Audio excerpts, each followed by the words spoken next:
Hi, Jason. Welcome to the show. Hi, thank you. Thanks for having me. Yeah, it's really great to have you, and excited to dive into your story a little bit. You have a pretty compelling story to share. Um, I'm wondering if we can just start a little bit about your former life, about working in the music industry, and maybe just give us a little context here. What were you doing, and just leading into like what were you also facing psychologically in your former life that really had you rethink your future? Yeah. So, I think like all stories begin kind of at the beginning. And so mine was, I was raised by a single mom who was kind of a very service oriented woman and in many ways ahead of her time. And like, she counseled people for PMS before anyone knew what PMS was. And she worked with special needs children when that kind of wasn't a thing. And so she was very, very loving, but her time was also very much taxed. And so she wasn't making any money. And, so we're kind of living, somewhere around kind of the poverty line, for much of my life. And so there were kind of these two messages that little Jason was getting consistently, which was find a way to get some money because this is a pretty crappy situation to be in. And then number two, you need to be the best little boy ever because mom's got a lot of people who really need her and can't really focus with you acting out or, so I was the kid that got straight A's, but then got a satisfactory on behavior and then was put on restriction for that type of thing. And so, those two kind of messages were really, really strong in my psyche. And so I went to work as soon as I could. I washed dishes. I cleaned toilets. I sold roses on the street corner. I sold dictionaries at the flea market. And through a whole kind of long story, I ended up in the concert business and I worked my way up through the concert business, no formal education. And at the peak of kind of my career, I was the CEO of global music at Live Nation, which basically meant, for the years prior to, I guess I left in 2010. So for those years prior, if you went to a concert, it was probably something that I had my hands in one way or another. And then my mom got stomach cancer and she was given, just a few months to live. I was in the middle of my second divorce at that time. And I just kind of paused and took some time and went to be with my mom. And, she ended up taking her last breaths in my arms. And it was really a deeply emotional kind of moving, transformative experience. And after she died, when I tried to go back to work, I couldn't do it anymore. I didn't care. And, the fact that the water wasn't the right water in a rock star's dressing room was no longer like an issue for me. Like people are dying was kind of, and so I worked kind of with my boss and figured out how to exit that job and not lose my stock and get severance. And I found myself without a job for the first time and realized I had no idea who Jason was. I knew what I did. And, but I really woke up with that very strong question of like, who are you? And then that question kind of propelled the next decade of my life. Wow. That's such a powerful story, Jason. Thank you for sharing that. I'm curious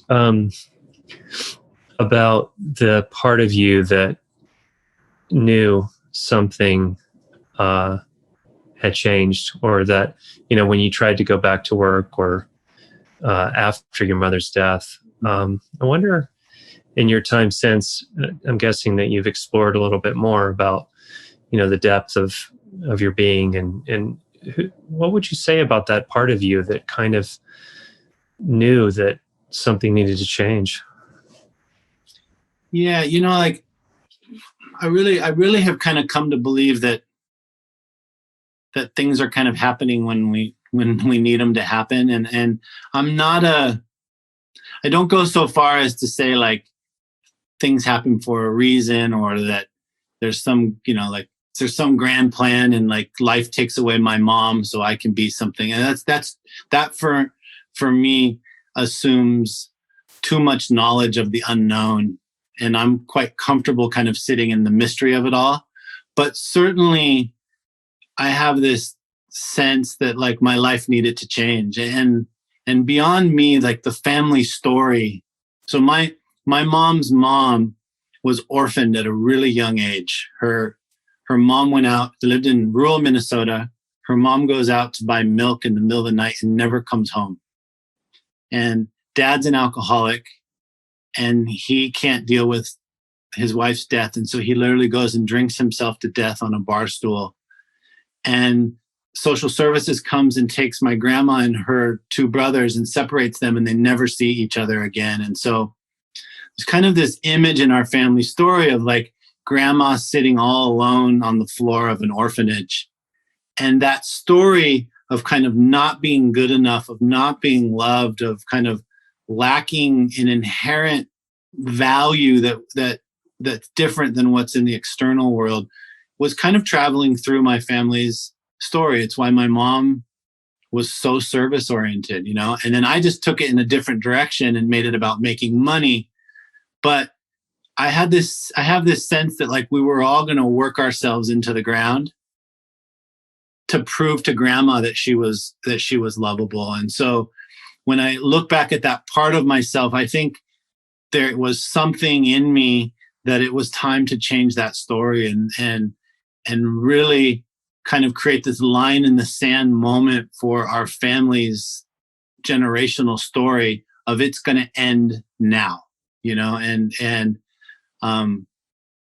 luckily I had the resources that I could go out and really like say, okay, it's ending now because I'm actually going to stop this thing that I'm doing and I'm going to go create a new life and really explore this. And so, yeah, I just think, I think that there was a part of me that knew that there was a bigger mission. And I think that because it was quite easy once I got going to kind of go and do this, like it was like things started to fall into place that didn't make a lot of sense in my life, but somehow in some part of me, I knew what direction to go once I was able to take the first few steps. Did you have a framework inside of you that this was like a spiritual process for yourself that you went through, or is spirituality not really the way you talk about this? No, it was definitely a spiritual process. Kind of as a little boy, my mom's second husband, I would sit at his house, my stepdad's house, and I would watch the TV show Kung Fu on TV. And which is amazing because that show was centered around the story of the Shaolin Temple in China, which is the first place I went not on purpose, without connecting those two. I ended up at the Shaolin Temple. But I remember as a little kid, and then at different points in my life thinking, I need a guru like that. That's what I need. And so my first kind of foray was into the Christian church. And that didn't do it for me.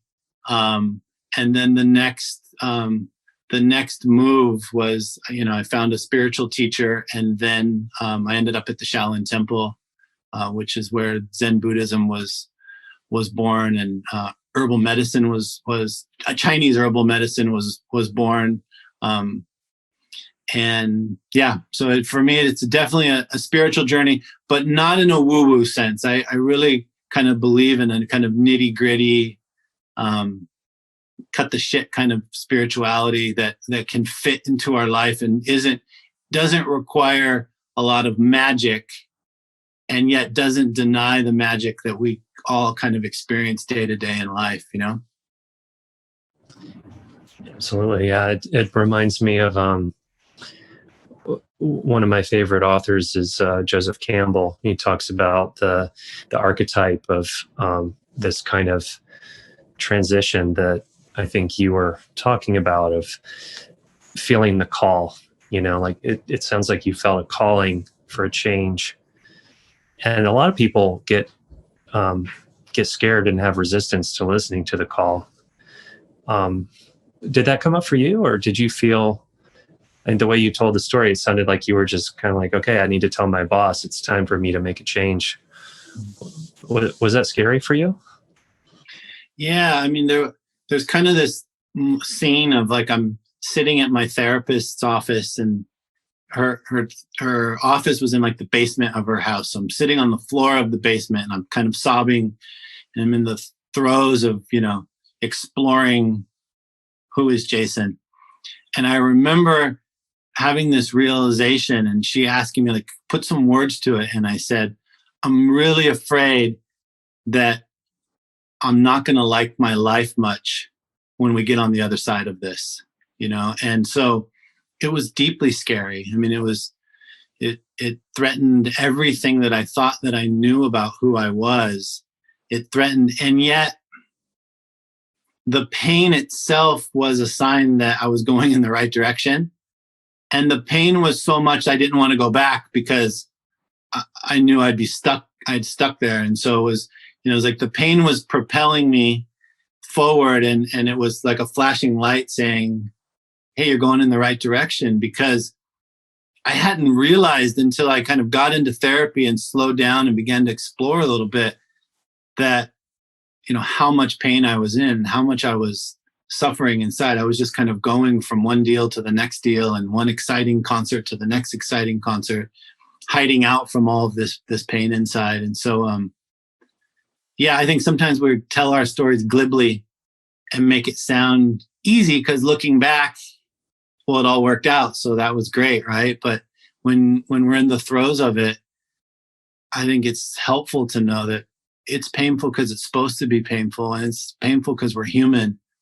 And there is no spiritual practice that I've found that transcends humanity. And so really the core of what I've discovered about myself, and the core of what I believe about the world, is that we're really just creating more and more space to be able to hold our discomfort, to be able to hold our pain. And that's what allows us to tend to the brokenheartedness, is my ability to sit with my pain and not push it away and not run away and not commit further violence against myself by saying that's not welcome. But actually, I can hold a space that's big enough for all of that to be with me. And in doing so, I can start to tend to my own heart. Yeah, it's beautiful. I'd love to hear your thoughts. This is kind of a two-part question about success and achievement. And you've got a great story, because you sort of achieved very high level of success in the way that a lot of people talk about success. And then, you said, well, I'm done with that game, and now I'm doing this other thing.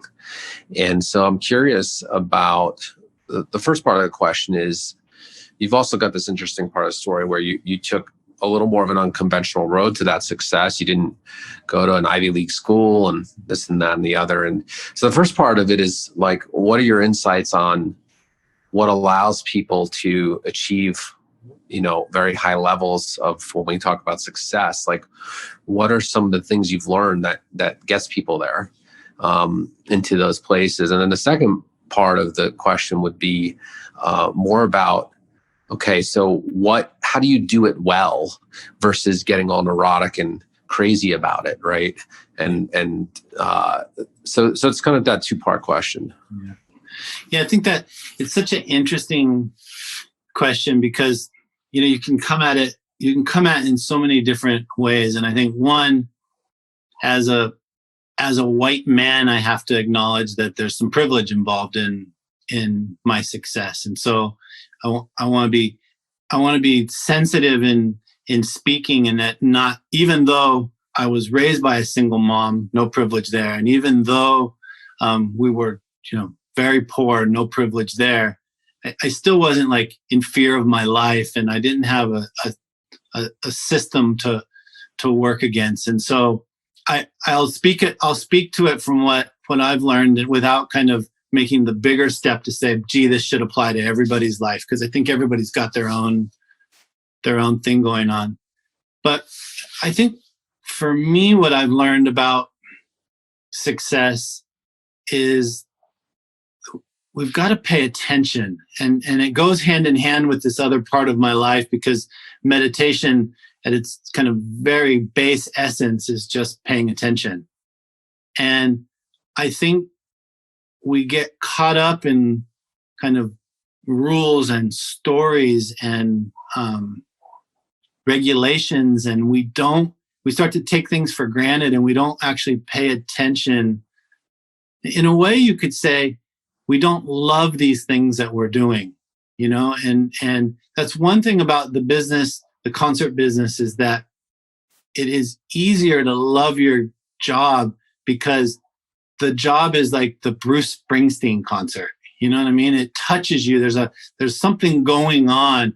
And when we can actually pay attention to what we're doing, it's easier to see it through. It's easier to cross all the T's and dot all the I's. And so I really feel like there's some big thing about success, and especially right now in our world where we're just kind of called to give a shit and to pay attention and to like invest a piece of our heart into what we're doing, in seeing it through. And then maybe the second part is like really understanding that our jobs are to deliver, and not just to like do something, but actually that there's a deliverable on the other side.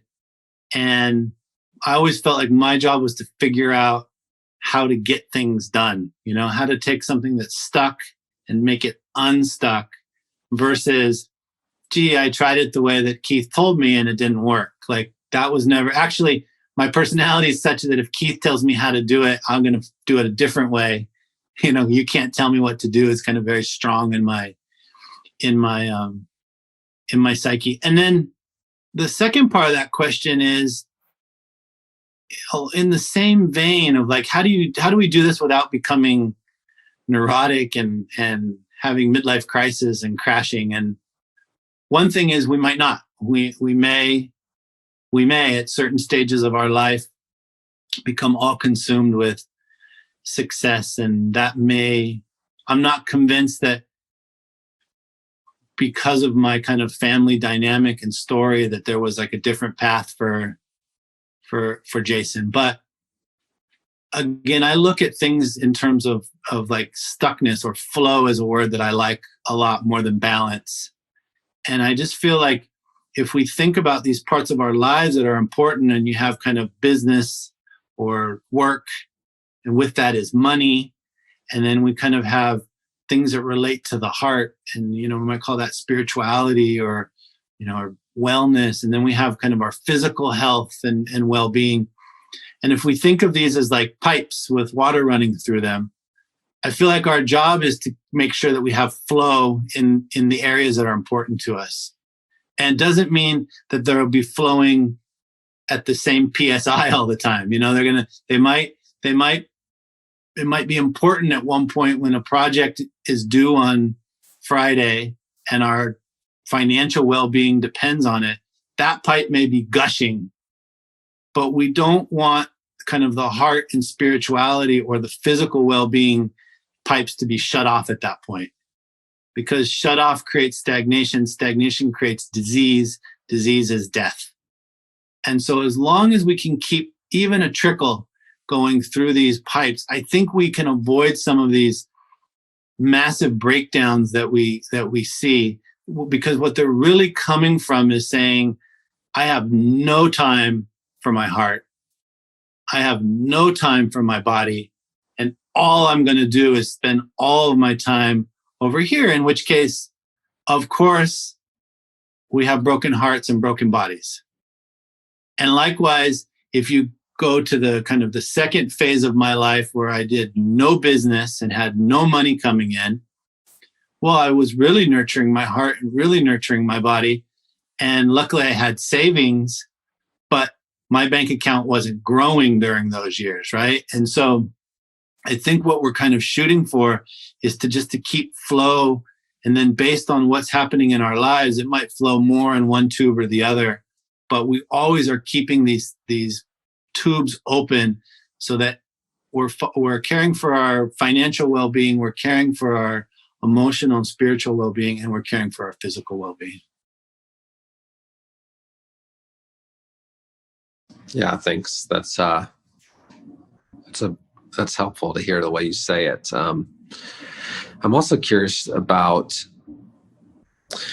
if you had to inspire team members, or because they, like when you were in your role as a CEO, and if you have people that they're wanting more, they're wanting to achieve more, they're wanting to just experience more in their life, they're wanting to get to the next level in their life, but they're kind of stuck in some way. And maybe we could use the example of maybe it was a team member or something, but like, what would you say about how a person gets unstuck to get to that next level in their life?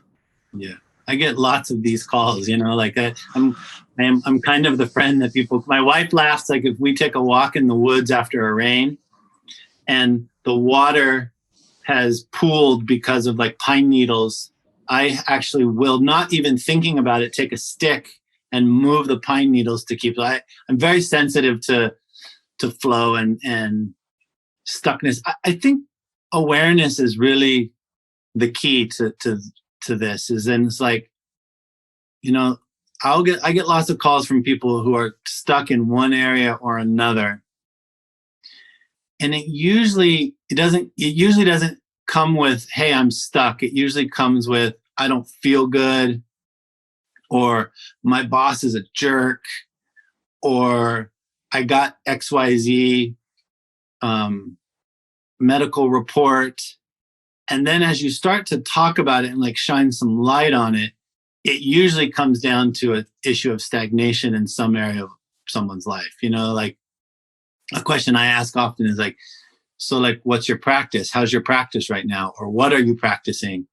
And then oftentimes it's the end of the conversation because a friend will go, oh yeah, I haven't been practicing. Like, how's your diet lately?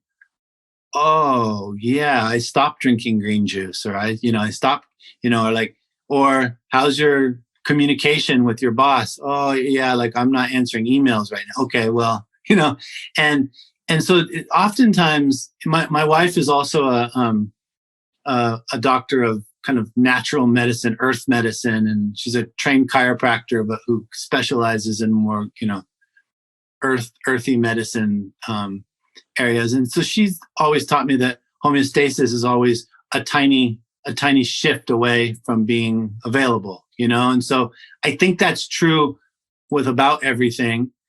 And I find that when we're stuck, it's usually just a tiny shift in perspective, and that, maybe like, how Google Earth, you can like zoom all the way in, and like you can zoom so close that you can see that the house has like a crappy paint job and a car broken down on the lawn. And then you can also zoom out and zoom out and zoom out and zoom out. And so I feel like sometimes when we're stuck, it's because we're too zoomed out and we're not getting the details of the situation. Other times when we're stuck, it's because we're so zoomed in, all we can see is the crappy paint job, and we're missing that, oh yeah, but the house is surrounded by a redwood forest, and there's a creek. And so as we talk through these things, what I think is when we have awareness and we can start to look at the details of the situation, usually it becomes pretty clear how we're stuck. And then people are actually really good at unsticking themselves once they've seen what's going on,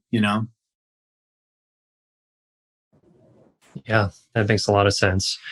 That the service of a guide or a conversation really can help identify stuck areas and there was another thing you said that really got my attention about, people coming and saying, well, I just don't feel good, or, something feels off. And that one of the things I like to share with my patients in my psychiatric practice is that the body can be such a big ally in pointing us toward what's wrong or where we're stuck.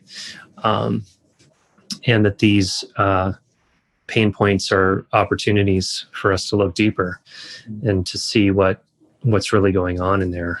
Yeah. So I've been blown away by the usefulness of somatic awareness and what that can lead to in terms of uncovering the issues. It's talking to us, right? I mean, I think it goes back to some prior question where I just said, like, we don't pay attention, and our body is always talking to us in the same way life is always talking to us. And, but we don't listen to our friends. We get so lost in our stories that we're throwing out stories and on top of people instead of actually listening to what's going on. And I mean, physical medicine is not something that I feel qualified to talk about on a podcast. In my private life, though, I believe all I need to do is listen to my body. And when I listen to my body, it, as you said, it will tell me what's going on, and then if you don't tell it to shut up, then it will give you feedback. In my emotional body, I mean, all I'm ever doing in meditation is listening to what's going on. And then the body and the mind and whatever, spirit, whatever else, that you believe there is, will give you feedback if we're actually willing to sit down and get quiet and listen, Absolutely. Yeah, I agree. And it's a skill that we're not taught as children to do.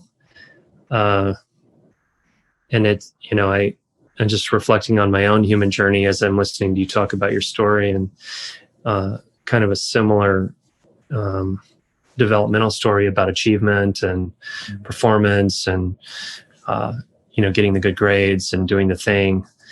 And just the drive which in my own psychotherapy, beginning to see how that was a defense or a strategy to protect myself, a way to feel secure and safe. And it's very profound to think about the ways that we all adapt to the environment that we grow up in, and we develop these patterns, these thoughts, these behaviors, these ways of doing things that really are, I think, oftentimes, at least in my life, driven by fear or driven by a need for security that I didn't feel as a child.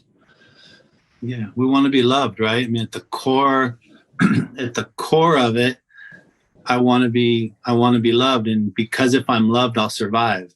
Like if mommy loves me, she'll feed me, and if later on, if my boss loves me, he'll give me a raise, and in my case, if Coldplay loves me, I get to do their tour, and then I get money, and then I get to eat, and then it's like, and I think it's like, it's a quite profound thing when we think about how we don't tend kind of to this childhood brokenheartedness that most of us are carrying.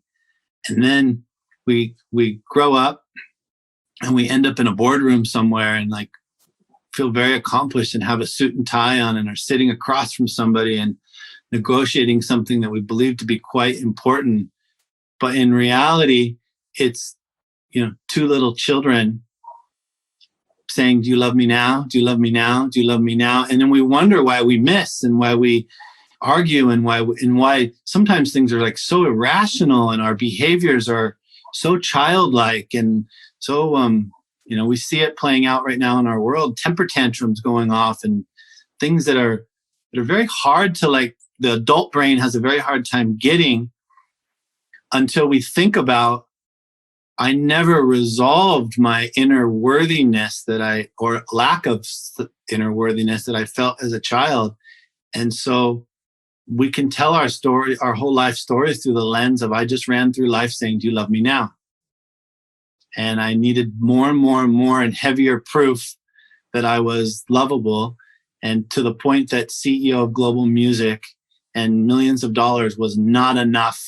I need more, and you could feel why that gets so heavy, that the psyche breaks and that the heart breaks and that the body breaks, and so I really think there's a lot to be said about tenderness. There's a lot to be said about vulnerability and gentleness. And I think it's something that we find in psychotherapy. And I think it's things that we find in the right spiritual communities, the right kind of friendships and even romantic relationships that are safe, is that we start to find that, I can actually take the mask off, and I can put my sword down for a minute. And then what happens? We cry, right? Why? Because it's finally safe to be a fucking human being versus this thing that's going on out in our world. And so I think that dichotomy between violence and tenderness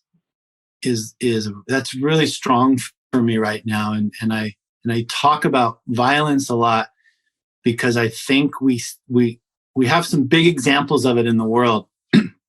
And it's good because we could see it, but it's also detrimental because it's so easy to go, I'm not that. But when we turn inward and say, actually, how am I that? And then we realize, I don't listen to myself. I don't care for myself. I don't think certain parts of myself are worthy or good. I'm actually quite oppressive with my feelings or sometimes with my body. I'm actually not a good leader to the cells of my body. I'm not a good leader to my own heart. And then what do we find? Instead of getting down on ourselves, that's an opportunity to change that behavior. And it's actually an opportunity for love. And when we start to treat ourselves with love instead of that violence of, you must be this way, and push these feelings away, you can feel like that, how just aggressive that is. And it mimics what we see in our world. But the funny part is it mimics all the things we say we don't want and that we write on Twitter to criticize other people about how they are, but then we're doing it to our own hearts. And I think we just really have this opportunity to tend to our own hearts. And you could feel how just saying that and touching the heart, it just something tender starts to happen. And I think that's the path, at least that's what I've found. Yeah. And right now, obviously, there's a lot of stressors and there's a lot of chaos right now that people are relating to. And so you talked about kind of one side of the coin, with sort of this external chaos and stress and constriction and close downness. And then obviously the other side of the coin is finding a space to be able to be open and transparent and vulnerable. And I think a lot of people, probably in our listeners, they go to spiritual teachers and to learn how to enter those experiences with people and therapy. I'm wondering, did you get any insight, because you were exposed to so many major influencers in the world in terms of celebrities, musicians who are influencing the world through art and music, right? And I'm wondering if you had any takeaways where you were kind of watching and learning from these influencers around how to enter, you call it flow, but also just a more inspired state versus a more shut down state. Did you come across people like any musicians that kind of woke you up like, wow, that's an inspired state? I haven't seen that before. That's a great question. Let me tell you, I want to tell you a story about an artist. And I was at, in my current life, I still work with, a couple years ago, I started working again with artists and very small business. And I work with artists that I love, that I have a heart connection with. And we and it's kind of a combination of like, how do we honor the art and the heart while still making money, you know? And so kind of taking everything that I'm passionate about and putting it into one. And so a couple years ago, I was at the Jimmy Kimmel show, and an artist that I work with, that I love, a friend of mine, was doing the sound check. And he heard a sound in his ear monitor that nobody else heard. And so an argument ensued, and it's actually a quite funny argument only because this happens all the time. And so the artist started to say to the guy at Jimmy Kimmel, there's a sound, it's not supposed to be there. And the guy at Jimmy Kimmel said, no, there's not. And this went on, and the artist was getting upset because the sound was quite troublesome to him. And keep in mind, this sound that was troublesome to him was something that no one else could hear. And ultimately, they found, of course, that there was a sound. It's just that no one else was hearing it, and they corrected it, and everything went on to be fine. But when this happened, I just had this kind of aha moment with my friend, and I thought, wow, like, he's so sensitive, and he doesn't get to turn that off when he comes down from the stage. And so I'm sharing that because what I've learned about artists is that they are the most sensitive among us. And we have thrown a story onto rock stars, and some of them have put on costumes like leather jackets and long hair and tattoos and, you know, sexual escapades. But at the core, they're sensitive. And so what do? They empty their heart into song, and then they connect with us because they're sensitive, and this is what they do. They're impacted by the world, and they're impacting the world. And so that's really what I've learned from artists, is that we all have this sensitivity. We just have to get in touch with it.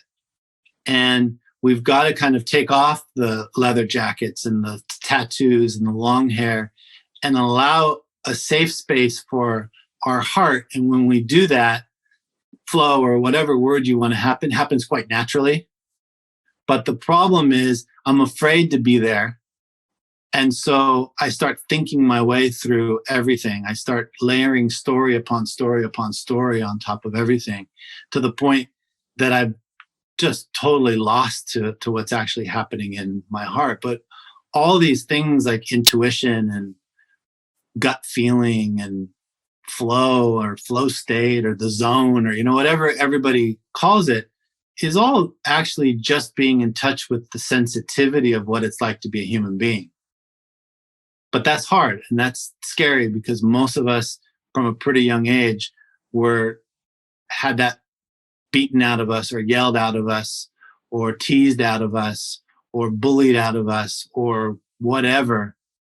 And so that's what kind of this thing that we've got to recapture and get back in touch with, is that it is safe to breathe into our hearts. It is safe to open up. And when we do, you don't have to really try after that to be in some kind of flow, because that's what that is, you know?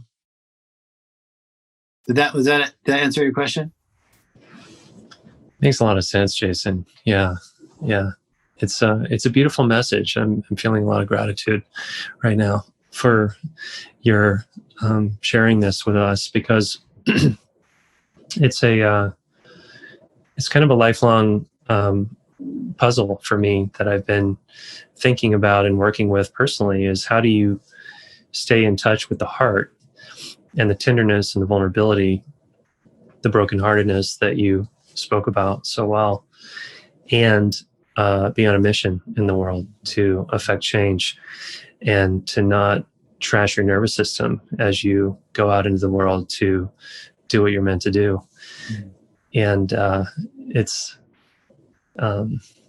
just really encouraging and exciting to hear from a person like you, who has done such deep work to discover a kind of dynamic flow of keeping all the pipes under your awareness as you move through life. Thank you. Yeah, no, you're welcome, and thank you for sharing that. You know, I mentioned about going to the Shaolin temple. And that for me was really kind of this eye-opening moment. So the Shaolin temple is like in Buddhist legend, Bodhidharma, who's this patron saint of Zen Buddhism, walks from India, and he arrives and he finds all of these kind of like lazy, out of shape monks at the Shaolin monastery, and they won't let him in. And so he goes up to a cave and he meditates for 7 years, and his aura is imprinted on a rock. It's a religious legend. But the result is that he takes the yoga that he brings from India and he combines it with martial arts that he has seen in China. And the result is that he creates Kung Fu. And so the Shaolin Temple is known for these warrior monks. And I have a few friends, and one who's a really dear friend of mine who is a Shaolin monk. And so it's this very weird mix of they are Kung Fu masters. And so my friend, Wang Bo is his name, can kill you with a couple moves that you don't see coming. He probably weighs 120 pounds and I weigh, 190 or 200 pounds. And if he put his arms behind his back, he could still beat me. I mean, it's just kind of, and yet he also will often just lay his head on my shoulder and say, I love you. And he's also an amazing meditator and can heal through kind of his loving energy. And so when I was at the Shaolin Temple, I was just really amazed by this mix. And so I came up with the term, I didn't come up with it, but I started to apply this sense of warrior monk. And in other kinds of Buddhism, they talk about bodhisattvas, this kind of like the sense of a bodhisattva is like, I will walk with you for as long as it takes for us both to be whole. Like that sense of I love you so deeply, I will be with you. And yet I am strong enough that I'll hold the space for both of us until we both can feel healed. And so I think for me, what I've learned is that it really comes down to the concept of right effort. And what I learned from the monks is that they use meditation to take all of their energy and put it in the part of their body that's going to do the strike. And when the strike is over, it's over. It's not an angry thing. It is, I need to punch this person in the chest to win this match. Boom, put all energy here, punch, done. Great, let's get up, let's go have lunch, kind of thing. And I think what we tend to think it versus just taking the action and being done with the action. And so one of the things, Will, that I really work on when I'm dealing with people in business, if I'm in a negotiation or if I'm trying to figure out how to get something done, is that sense of I don't have to vilify somebody. I don't have to put all of this extra mental energy into getting something done. I actually just have to take the right step. And then if I take the right step, I'm probably going to meet them and they've taken the right step and we can do it. But it's the storytelling and the extra thing that we bring to mission that says my heart can't be open because I got to go slay a dragon. Except for there's no dragons, there's no one to slay, and we don't even have swords. We're just going to sit down and have two guys are going to have a discussion, try to make a deal. But we turn it into that thing. And so for me, those Shaolin monks were just it was so wonderful for me because it said I can be powerful in the world and I can actually get things done while also being sweet and tender and open. And that's the kind of human being that I want to be, It seems like to me that the Shaolin system, as you describe it, is a kind of a benevolent system that's very different from the systems that people live inside of in our culture. And just zooming out a little bit, it seems like there's systems falling apart left and right in the current environment. Not even sure if, this election is going to actually, we're recording this at the time where we're after the initial votes have been counted. And there's still a big question about what's going to happen next. And I'm wondering about, it seems like a lot of people in America are living in this, massive upheaval and transition. We talked about privilege and, systems of racism that have been going on for hundreds of years in this country. And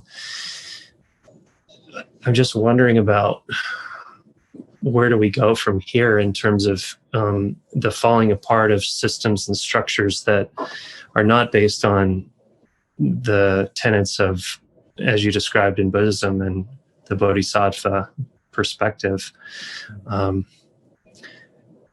Seems like a lot of what we face as Americans, at least, and I think this is probably true globally, is you were talking about looking for love, looking for acceptance. And I think, myself included, I think a lot of us grow up looking for the systems to reflect back to us what the things were that we felt were missing as children. But the systems are not giving us that, and that's a tough spot to get to, right? Is noticing, wow, I'm actually not going to get, it's like the Willie Nelson song, looking for love in all the wrong places. Like it's actually not going to happen from the system. And how hard, right? Like, before I get there, I do want to say, like, and then the Shaolin Temple has all the problems that every system and religion have in the world. So I don't want to give the impression that, like, right, they have, but in that area, they were great teachers for me. But I think, how hard, right? I remember when Trump was elected, a lot of my spiritual teachers who were hippies, and had this ideal. I noticed that it hit my teachers like really hard.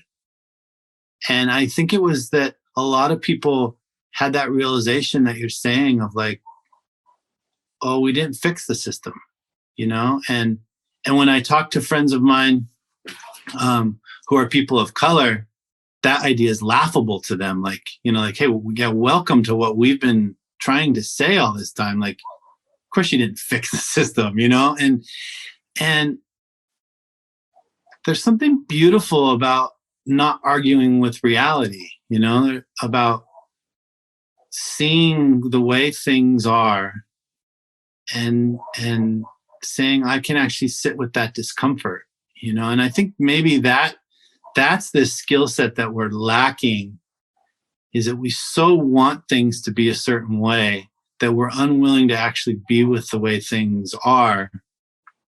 And when in reality, if we're actually going to be able to create any change in ourselves or in the environment around us, let alone the whole world, you kind of got to start from a place of truth. And we don't like that truth very much.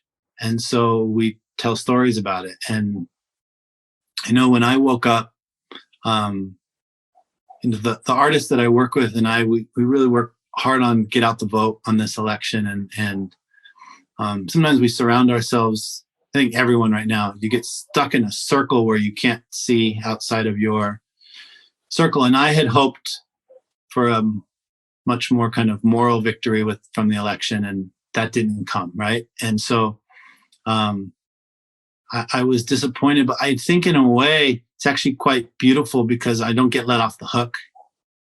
I called a friend of mine who's an African-American meditation teacher and said, I was hoping for a moral victory. And he said, no, Jason, there's still work to be done. And it's like that sense of like, yep, this is where we're at. And when we bring that into our internal life, into meditation, it really is the sense of I have to practice every day. Like something I like to say kind of tongue in cheek is like, you'll brush your teeth today. You'll wipe yourself after you use the bathroom. But like, what are you going to do for your own heart today? Like we want to meditate for a week and go, okay, that's it, right? It's fixed, But no, like we have to continue to care for ourselves. And I think when our practice becomes kind of this daily showing up and paying attention to what is it like to be Will or Keith or Jason, what is it like to be in my heart today? That's a very kind of grounded in reality place to be. And I think it makes it easier then to say, what's it like to live in this world today? And it's very, if we start there, and it's kind of like one heart at a time, it's like, just like that bodhisattva that said, like, so it's not just I'll walk with you, but I'm willing to walk with the world, and I'm not going off into nirvana until everybody's heart feels good, and so with that comes exhaustion, and with that comes, so then we're back to, you got to care for your body. You got to care for your heart. You got to go to sleep. That idea of fixing the world is impossible. And yet I'll show up. The idea of fixing myself is impossible. And yet I'll show up. But I'll also rest because I know it's impossible and I got to rest, And I think, so in there, like, I don't know, there's something just kind of about like getting with the truth of it and letting go of this arm wrestling that I want to do with life, because it didn't turn out the way I said it was supposed to turn out, Yeah, there's a lot of the people I work with and speak to these days, I think what I'm seeing is that, and in myself, obviously, too, like there's this way in which we can have a vision for the future, that we have some vision and it's maybe we think it's better than what it can be today, and maybe it is. But it seems like there's so much disappointment in the fantasy that future is not here today. And that every time we wake up and see what's actually going on, and it's not matching our vision, we're just like realizing, we were just in a fantasy of what's actually happening right now. And it's very easy to get into a disappointment of what the world actually is.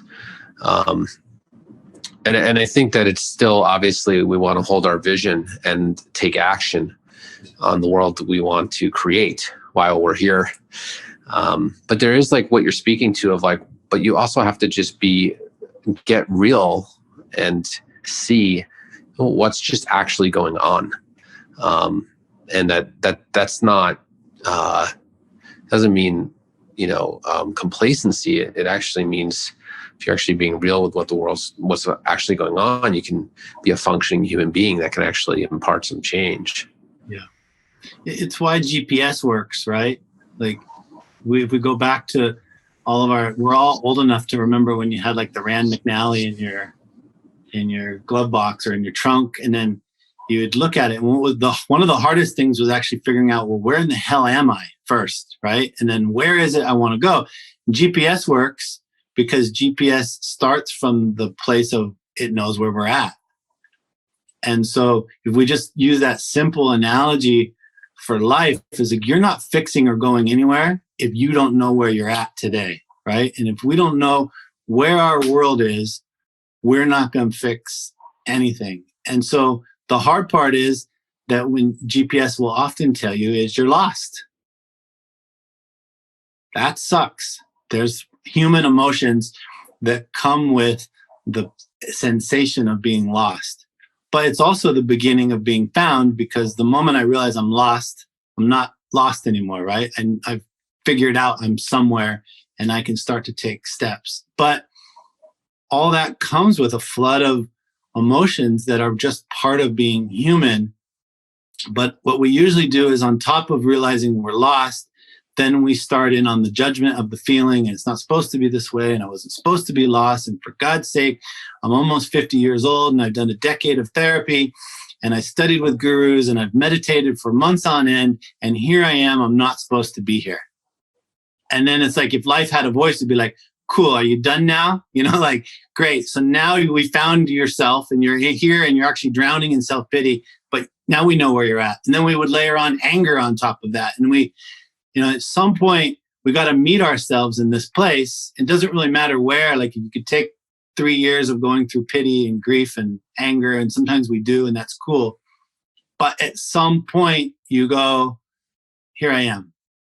And then that's the beginning, right? And then we just kind of, the great Zen Koan says, step by step in the dark, if my foot's not wet, it found the stone. That's it, right? We're just taking, all of us. And that's the beautiful part, is my journey in the dark, like, has some different curves and fantasies than yours did and then yours did. But all of us are just taking steps in the dark and then checking our foot to go, like, did I step in the river or did I find a stone? And if I stepped in the river, and then I got to start over and try to find a stone, and it's frustrating and it sucks sometimes, but that's, like, here we are, right? And the cool part is we're together. You know, we're all stepping in the dark together. And there's something, I think, right now with the pandemic and kind of the global nature of which we're all experiencing something at the same time, that actually has a chance to pull us together. And that's quite tender and beautiful as well, you know? Yeah, thanks. Well, we end with you've kind of given this answer about 20 times throughout the show already, but I'm going to ask it anyways. You sound like my wife. That's enough. I've heard you. I get it. Well, it's more like you gave a lot of good answers to the question already, but let's ask you it again anyway. So on it. if you had a billboard that every human would see once in their life, had a paragraph on it, what would you want to tell them? You're okay. Yeah. You know, like, you're enough, and here we are, you know, and I just think that, I think there's just that sense of knowing that this is the human experience and this is your life and it's not a mistake. And, you know, one of my teachers sent me a note after the election that said, we're okay, or we'll figure out how to be okay. You know, and I think that's really beautiful. And I don't know. I try to spend as much time as I can telling people you're okay. You know, it's okay. Doesn't mean you want to be here. It's like two different things. But it doesn't mean tomorrow you're not going to try to be somewhere different. But right now you're okay. And then I guess the second message would be you're not alone. You know, and I'll be here with you, and Will be with you, and Keith will be with you, and all of us who are endeavoring to kind of live a more tender life. You know, we're here and we're going to be together and we're going to find a way through what we're feeling, you know? Together we'll find a way. It's very beautiful. Thanks, Jason. It's Thank been you an very absolute much. delight to meet you and spend time with you. Thank you.